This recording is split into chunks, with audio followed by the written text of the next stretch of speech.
Nagkakalala po kami ni John sa work.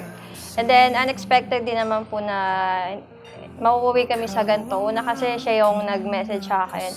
So, that time naman is wala naman din akong partner nun. So, ayun, hindi ko rin expect na mauuwi kami sa ganito. Ng langit at araw-araw napapatanong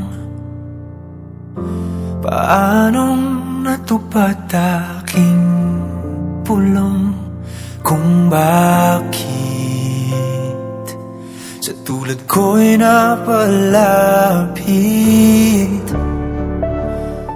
Una kasi nag-apply ako doon sa company na yan is naka-onsite siya nun. Then nakita niya ako, then nag-try siya i-approach ako. Pero wala pa namang ano yan, wala pa namang meaning yan. Then after nun, siguro few months na lumipas, ang nangyari nun is nag-chat siya sa akin. Hindi ko alam kung intentional na chat or nagtanong lang siya. Tapos, that time kasi, medyo complicated yung status niya sa relationship. Then ako, single ako.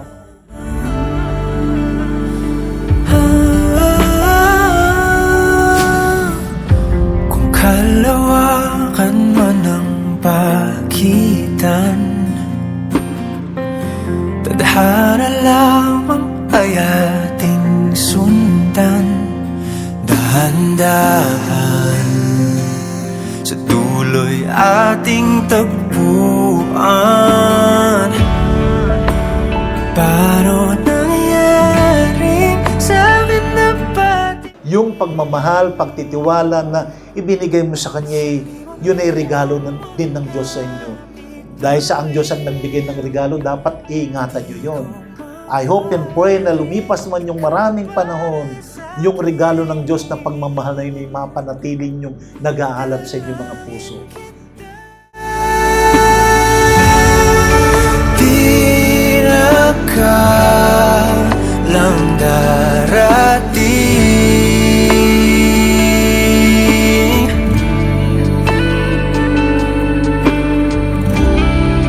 di ka na kunwaring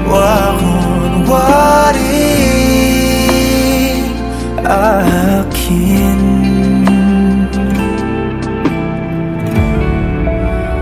Paano nangyari sa akin na patingin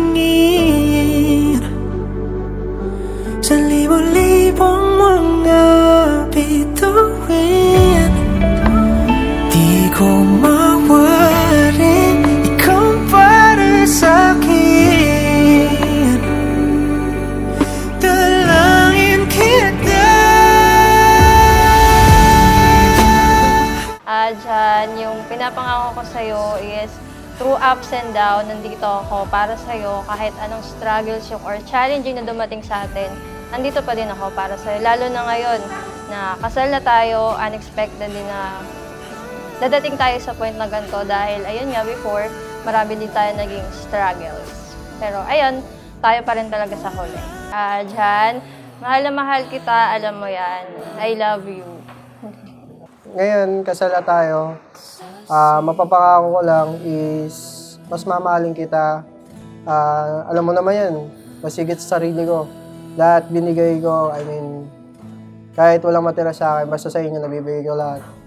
Kahit alam ko sa sarili ko na, hindi ko alam sa sarili kong enough na ba yun, pero lahat ng love na binibigay ko is ginagawa ko yung best ko doon. Mahal na mahal kita, Gracia. Habang buhay,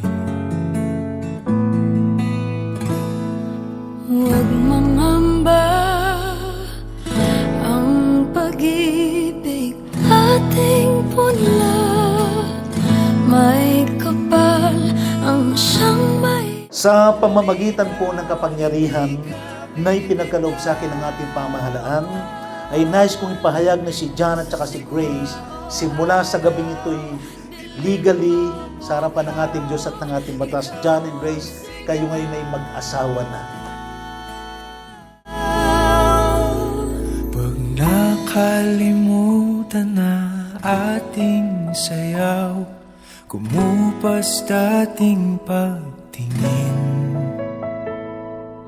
At kung ang dulo ay natatanaw, sumpaan